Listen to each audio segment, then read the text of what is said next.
सभी को नमस्कार। ऑनलाइन क्लासेज में आप सभी का स्वागत है। हिंदी व्याकरण के अंतर्गत हम पूर्व वीडियो में विकारी और अविकारी शब्दों पर चर्चा कर चुके हैं। शब्दों के भेदों में विकारी और अविकारी प्रयोग के आधार पर बहुत ही महत्वपूर्ण स्थान रखते हैं। आज हम विकारी शब्दों यानी संज्ञा, सर्वनाम, विशेषण और क्रिया पर चर्चा करेंगे। सबसे पहले लेते हैं संज्ञा और सर्वनाम। देखिए, विकारी शब्दों के 4 भेद बताए गए थे। पूरा वीडियो आप देख सकते हैं, समझ सकते हैं। संज्ञा, सर्वनाम, विशेषण और क्रिया, इन भेदों को अच्छे से समझने के लिए अलग अलग से विस्तार से आप लिखेंगे और याद करेंगे। तो प्यारे बच्चों, शुरू करते हैं संज्ञा। संज्ञा को समझने के लिए आप ध्यान रखें, नाम को ही संज्ञा कहा जाता है।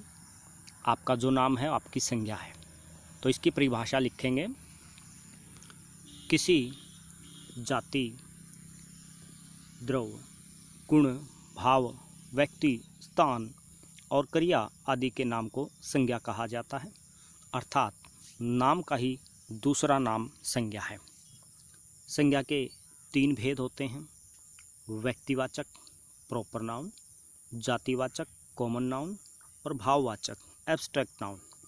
सबसे पहले देखेंगे व्यक्तिवाचक संज्ञा। जिन विकारी शब्दों में केवल एक व्यक्ति, वस्तु, स्थान आदि के लिए जिस नाम का प्रयोग होता है उसे व्यक्तिवाचक संज्ञा कहते हैं। तो एक वस्तु, व्यक्ति, स्थान को आपने याद रखना है।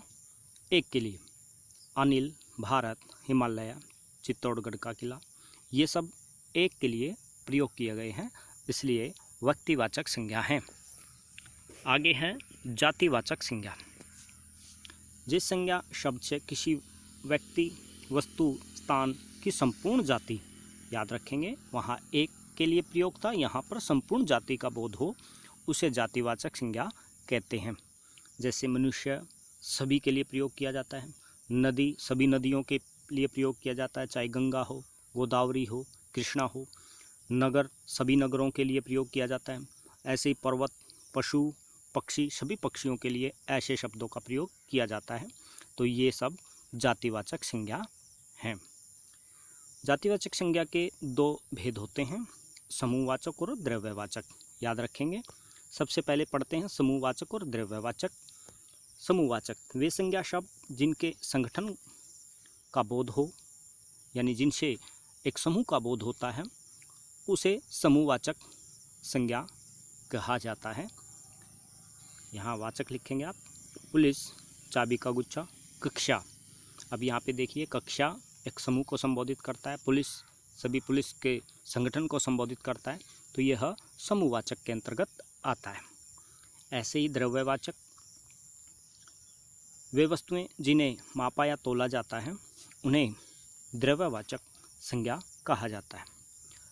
अर्थात नाप तोल संबंधी वस्तुएं द्रव्यवाचक संज्ञा के अंतर्गत आती हैं। जैसे गुड़, चना, शक्कर, चांदी आदि, ये सभी हम मोल भाव करते हैं और तोलते हैं। आगे चलते हैं भाववाचक संज्ञा। वे सभी संज्ञा जिसे न तो देखा जा सकता और न ही स्पर्श किया जा सकता है, जिन्हें केवल महसूस किया जा सकता है, भाववाचक संज्ञाएं कहलाती हैं। यानी जहाँ भाव ही प्रमुख होता है वे भाववाचक संज्ञा होती हैं। जैसे दर्द, प्रेम, क्रोध, भूख, प्यास, शर्म, मोह, लोभ, ये सभी आप देख सकते हैं कोई महसूस करने वाले गुण, दोष हो सकते हैं। तो ये होगा भाववाचक संज्ञा। अब चलते हैं सर्वनाम की ओर। संज्ञा में हमने पढ़ा नाम। अब देखिए, कुछ शब्द ऐसे होते हैं जहाँ पर संज्ञा का प्रयोग करना होता है, हमें वो शब्द हम वो प्रयोग कर लेते हैं, वही सर्वनाम है। सर्व यानी सब, नाम मतलब नाम, सबका नाम। तो परिभाषा में लिखेंगे, जिन शब्दों का प्रयोग संज्ञा के स्थान पर किया जाता है उन्हें सर्वनाम कहा जाता है। यानी सबके नाम के लिए प्रयोग किया जा सकता हो। सरल शब्दों में सर्व, सब, नामों यानी संज्ञाओं के बदले जो शब्द आते हैं उन्हें सर्वनाम कहते हैं। सर्वनाम शब्द जैसे म, तू, वह, आप, कोई, हम, तुम, कुछ, ये शब्द आप देख सकते हो, ये किसी के लिए भी प्रयोग किए जा सकते हैं। सर्वनाम के भेद लिखेंगे आप। सर्वनाम के 6 भेद होते हैं जो बार बार पूछे जाते हैं। पुरुषवाचक सर्वनाम, निजवाचक सर्वनाम, निश्चयवाचक, अनिश्चयवाचक, संबंधवाचक और प्रश्नवाचक। अब चलते हैं पुरुषवाचक सर्वनाम की ओर। पुरुषवाचक सर्वनाम किसे कहते हैं? जिन सर्वनाम शब्दों से व्यक्ति का बोध होता है उन्हें पुरुषवाचक सर्वनाम कहते हैं। पुरुषवाचक सर्वनाम स्त्री या पुरुष दोनों के लिए प्रयोग किए जाते हैं। मैं आता हूँ, तुम जाते हो, इसमें 3 मुख्यतः याद रखेंगे। 3 प्रकार होते हैं: उत्तम पुरुष, मध्यम पुरुष और अन्य पुरुष। उत्तम पुरुष क्या होता है आप देखें और लिखें। जिन सर्वनामों का प्रयोग बोलने वाले जो हैं अपने लिए करते हैं उन्हें उत्तम पुरुष कहते हैं। जैसे मैं, हम, मुझको, हमारी, मैंने, मेरा, मुझे, ये आप अपने लिए प्रयोग करते हैं तो ये हो गया उत्तम पुरुष सर्वनाम। आगे है मध्यम पुरुष। जिन सर्वनामों का प्रयोग सुनने वाले के लिए प्रयोग किया जाता है, यानी दूसरे व्यक्ति के लिए, तुम, तुम्हें, आप, तुम्हारे, तुमने, आपने, ये शब्द जो हैं मध्यम पुरुष के अंतर्गत आते हैं। अन्य पुरुष, यानी जिस सर्वनाम का प्रयोग जो है किसी अन्य व्यक्ति के लिए प्रयोग किया जाता है, यानी जो बातचीत चली होती है जिसके लिए प्रयोग की जा रही है उसे अन्य पुरुष की संज्ञा देंगे। वे, यह, उनका, उन्हें, उन्होंने, ये सभी अन्य पुरुष के अंतर्गत आएंगे।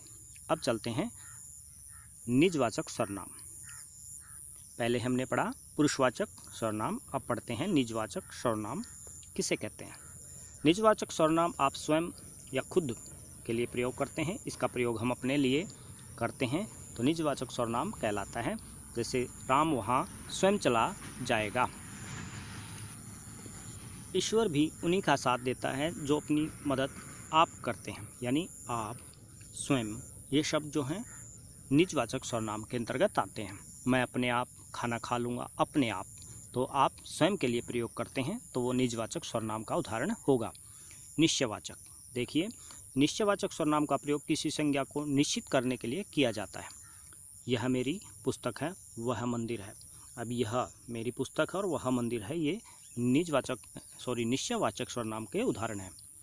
अनिश्चयवाचक सर्वनाम देख सकते हैं, जिन सर्वनाम शब्दों से किसी निश्चित व्यक्ति या वस्तु का बोध न हो। निश्चयवाचक में निश्चित व्यक्ति वस्तु का बोध होगा, अनिश्चय में निश्चित व्यक्ति वस्तु का बोध नहीं होगा। कोई, कुछ, किसी, कुछ खा लेना, कुछ काम करो, ये सब अनिश्चयवाचक सर्वनाम हैं। आगे चलते हैं संबंधवाचक सर्वनाम। संबंधवाचक सर्वनाम में जो, सो, जैसा, वैसा ऐसे शब्दों का प्रयोग होता है। इसका प्रयोग वाक्य में संबंध स्थापित करने के लिए किया जाता है, यानी एक वस्तु व्यक्ति का दूसरे से जो संबंध स्थापित किया जाता है उन शब्दों को संबंधवाचक सर्वनाम कहा जाता है। जो सोएगा सो खोएगा, जो और सो से संबंध दर्शाया गया है। जो करेगा सो भरेगा, जो परिश्रम करते हैं वे सुखी रहते हैं, ये सब संबंधवाचक सर्वनाम के उदाहरण होंगे। आगे है नाम, अंतिम है। जिस सर्वनाम का प्रयोग प्रश्न करने के लिए किया जाता है उन्हें प्रश्नवाचक सर्वनाम कहा जाता है। देखिए, आपने क्या खाया है, बाहर कौन खड़ा है, टोकरी में क्या रखा है, कौन, कहाँ, क्या, कैसे, ये सब शब्द प्रश्नवाचक सर्वनाम हैं। अतः आपने इनको लिखना है और याद करना है। आज के लिए इतना ही। धन्यवाद। आपका दिन शुभ हो।